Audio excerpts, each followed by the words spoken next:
The funeral industry is actually quite a high pressure industry to work in. There are, of course, stresses in the job. You're dealing with families in their most vulnerable times. Those psychosocial risks, no matter how small an issue that might be within an organisation, for that individual it can lead to depression and anxiety and a lot of stress for them. I was approached on a trial of people at work, and as an educator, as a person who wants to ensure a good company becomes even a better company, I said, yeah, look, we're prepared to do the trial so that if we can help staff as a byproduct of it, if we can become even better than we are as a byproduct of it, why not?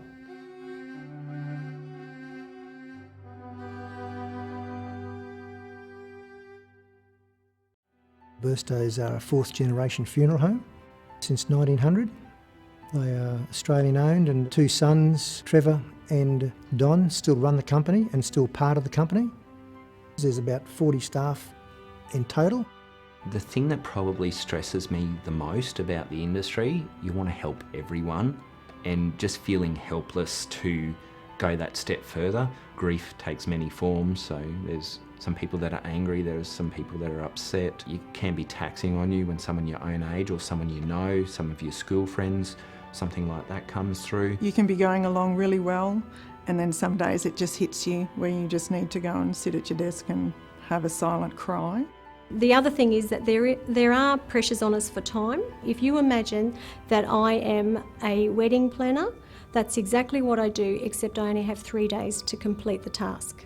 And that's exactly what it's like. If we have a funeral at 3 o'clock on such a day, that's exactly when it has to happen. In a half-hour period, we could have 6 families call up and they all want us at the same time to go and meet with them, to bring their loved ones into our care. With Burstows in particular, one of the things that struck me when we first came out to talk to them about the program was Ian felt that there were some psychosocial risks within the organisation, but couldn't really pinpoint any one particular thing. You can think things are going on, but when you can prove it, that's a whole different kettle of fish. So the survey tool was provided to Burstows, and then they went about surveying their own organisation, and back came the results. They highlighted 3 areas for potential improvement. And they related to time pressures, the emotional demands of the job, and also team conflict within the organisation. So after the survey, we had quite a few changes. Are they consulting more with their staff? We really wanted to know what they were feeling, what they're going through, what they're experiencing. We created a branch and department managers meeting. We have them every week. Anything that is a potential issue, we sort of get onto it before it happens. So that was one thing we did. The other thing that came out of it was an evaluation of my leadership style, the famous 360.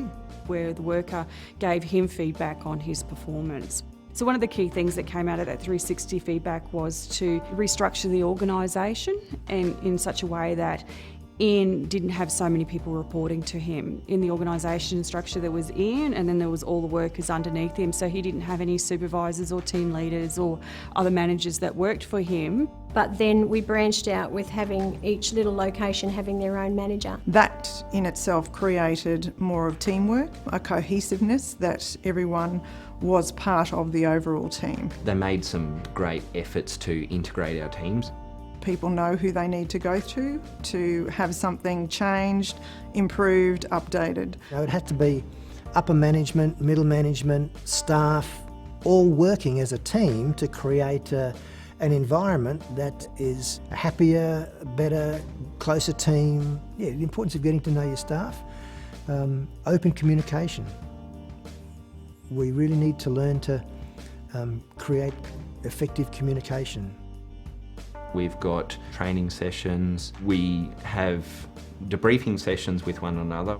I might be with a very emotional family at the time, but then I can go with my colleagues and we can just really debrief with each other. You know, you've got the best atmosphere around the place. It's a case of allowing them time to literally have time, go outside for a walk, you know, just have quiet time, go away for an hour, come back, and that in itself repairs them. Burstows integrated a counselling service for its staff and our families. Whether or not it's something to do within work or if it's something in our private life that is actually causing us stress. If people in specific areas needed certain tools or certain processes to be implemented to be able to do their job better and in a less stressful way, Burstows went about to provide that to their staff.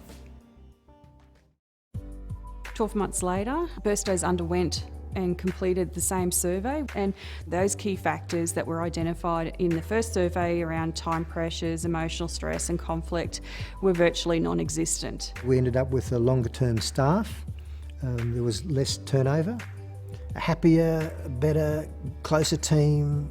The changes have been observable. You can see it in people's performance, you can see it in people's camaraderie, marked respect for each other. Another 360 review was done, and I was probably more apprehensive of it than the first one.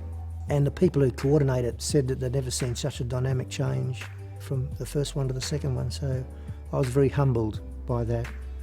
It was very humbling.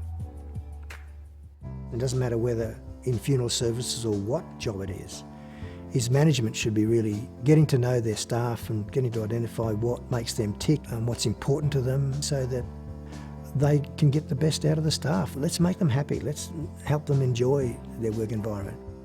People at work is a very, very important tool to find out what's going on behind the scenes in the work environment, what the staff are struggling with, and from that be able to structure a holistic approach to work. If you want quality outside, you've got to really deal with folk inside.